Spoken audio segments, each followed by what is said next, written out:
Totoo ba ang balitang ito, Krista? Pinagkaguluhan ng mga estudyante dahil sa kasikatan nito.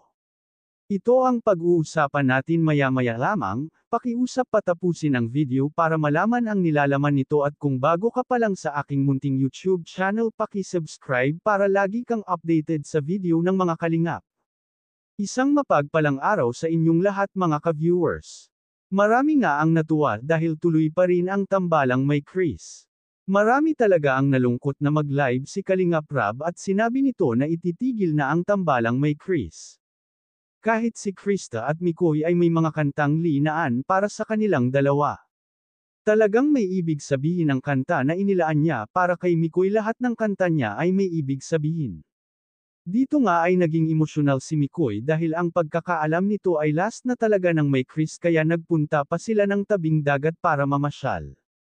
Iyon pala ay prank lang ang lahat, kaya naman ay tuwang-tuwa si Mikoy na tuloy pa rin ang tambalang may Chris. Dumako naman tayo sa pag-aaral ni Krista. Naku, totoo kaya itong balita na ito? Krista sikat sa kanyang paaralan at marami daw ang nagpapapicture dito. Kahit ang kanyang mga teacher ay kilalang kilala na si Krista. Wow naman, hindi na talaga mapigil ang kasikatan ni Krista. Dahil simula ng e-vlog ito ng Kalingap ay talagang sumikat ito ng husto. At hindi pa iyan, kapag tumagal pa si Krista sa Kalingap panigurado makukuha itong model na ALM pag nangyari ito. Si Krista na ang pinakamagandang model ng ALM.at, bukod sa model ay singer din ito ng Kalingap. Kahit si Mikoy ay pang model din ng mukha, napaka-amo nitong tingnan at napakabait pa. Talagang napaka-galing ni Kalingap Rab pumili ng love team, talagang pumapatok ito kaagad. Katulad na lang ng jump car na talagang nagpumatok kaagad sa mga viewers. Maraming ang mga viewers na nagkokomento na paborito daw ni Kalingap Rab ang jump car.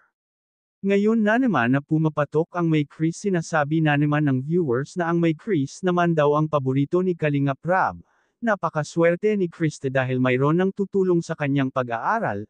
Dahil pag ikaw ay na-vlog ng Kalingap ay sigurado na ang iyong kinabukasan, iyon nga lang ay dapat hindi ka mayabang at huwag kang magbago, meron kasing iba na na-vlog lang abang na lumabas na ang tunay na kulay. Hanggang dito na lang muna ang update ko mga ka-viewers. Huwag natin kalimutan suportahan ang ama ng Kalingap na si Val Santos Matubang at ang kanyang anak na si Kalingap Rab at ang munting channel kong ito. Maraming salamat po at God bless sa inyong lahat.